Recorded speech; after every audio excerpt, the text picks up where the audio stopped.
Since the age of 19 years old, I have abused caffeine.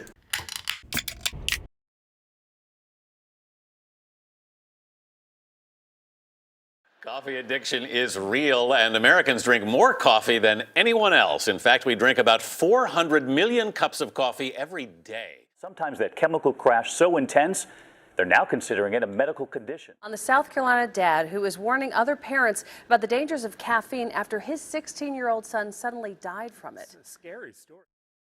In 2019, I was consuming 1,000 milligrams a day, and the most caffeine I've had in a 24-hour time period, 1,400 milligrams.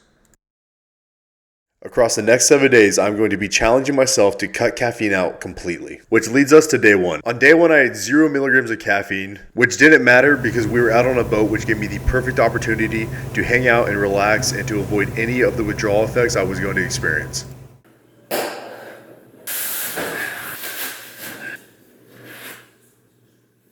The only things I'm allowing myself is 1 to 2 diet sodas. So at the absolute max, I'm allowed 2 diet sodas a day, putting me around 100 milligrams a day, a little bit less than that.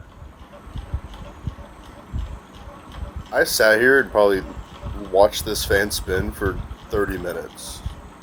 I literally could not take my eyes off it. Like, I was brain dead for 30 minutes just staring at this.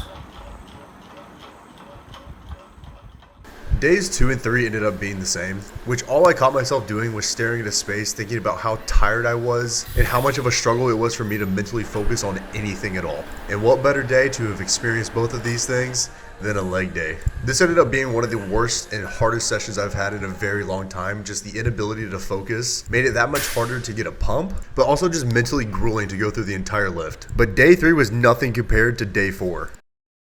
I'm starting to hit a point in this challenge where I'm even questioning if life is enjoyable at this point without caffeine. I have become so dependent on it. My energy spikes super high and then it just crashes to an all-time low, to where I don't even catch myself and realize until after the fact that I have been staring at something for 10, 20, 30 minutes long, just sitting there and wondering if there's a point where this does get better. Then came day 5. It's 10 a.m. Why am I running? I don't know, but I'm energetic right now.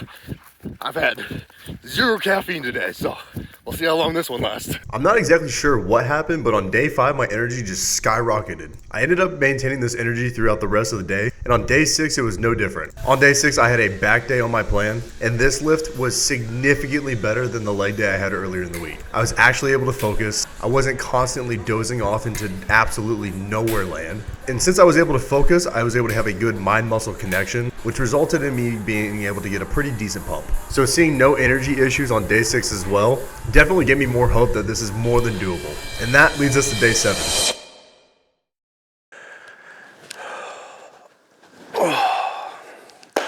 Here we are, day 7 of cutting caffeine. So one of two things. One, check out this new GymShark shirt I just got. Anyways, we're at day 7 of this caffeine cut, and this is something I thought I would never say. I feel amazing. I feel so good. This is what I was seeking. The other big thing I really notice is I have a level of mental clarity. The best way I can describe it is if you're pounding a bunch of caffeine, just the constant ups and downs, it's just you're always gonna be reliant on the source for you to feel motivated, energetic, dedicated, wanting to do things. And whenever you're in that dip, you're like this. The point of this was not to just completely cut caffeine out the rest of my life. I'm not gonna lie, it's been a struggle even getting down to this much, but now that I'm here, I feel amazing. I'm so glad that I did this and I pushed myself to do something like this. And like I said, I'm not cutting caffeine out of my life entirely, but after doing this, I'm gonna be reducing the amount. Doing something like this may seem impossible. Maybe this is your sign to cut some caffeine, draw back, give your body just a heart and everything just a little bit of a chance to recoup, recover. But it's not impossible. Challenge yourself. I promise you will come out of the other side better than you were before. And with all that being said, I'll catch you guys later.